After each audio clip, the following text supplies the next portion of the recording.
జాతరలో అభిషేకం చాలా గజిబిజిగా జరుగుతుంది. జాతరల్లి అచ్చుకోలు చెప్పలు లోపల సార్ అట్టే ఉన్నాను సార్ నరసింహన్న కొంచెం కొంచెం జరుపు అమ్మవారు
నమస్కారం.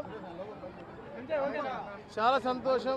ఏదైతే గంగమ్మ జాతర అయిన తర్వాత తొలి మంగళవారం రోజున అమ్మవారిని ఈరోజు స్పెషల్గా తామర పువ్వులతో డెకరేట్ చేసిన రోజున దర్శించుకోవటం.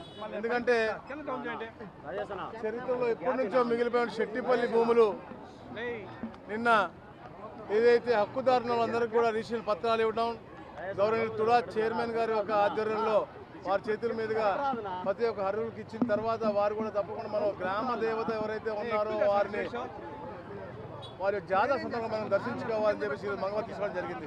చాలా సంతోషంగా ఉంది. చాలా వైబ్రెంట్ వాతావరణంలో వచ్చిన ప్రతి పిలిగ్రిమ్స్ కూడా ప్రశాంతంగా వారి యొక్క మొక్కును తీర్చుకోవడం అవ్వచ్చు, లేకపోతే మొక్కుకునే ప్రక్రియ అవ్వచ్చు. బ్రహ్మాండంగా చూస్తారు. ప్రతి ఒక్కరు కూడా మాట్లాడుతూ ఉన్నాం, వాళ్ళు ఆనందంగా ఉన్నారు. ఈ రాష్ట్రంలో ఒక సుభిక్ష పరిపాలన ఉంది, ఒక సుఖవంతమైనటువంటి పరిస్థితి ఉంది. కాబట్టి అందరూ కూడా ఆర్థికంగా కూడా మెరుగైన జీవితాల పరిమాణాలు చూస్తూ ఉన్నారు. కాబట్టి ఒక మంచి వాతావరణంలో ఈరోజు మనం అందరు భక్తులు కూడా చూసాము. మనం చూస్తూ ఉన్నాం ప్రతిరోజు కూడా దాదాపుగా 50,000 మంది దాకా ఈ మంగళవారం రోజులు వస్తూ ఉన్నారు.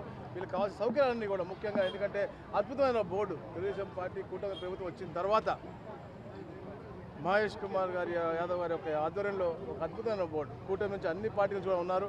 వాళ్ళు అద్భుతంగా ఈ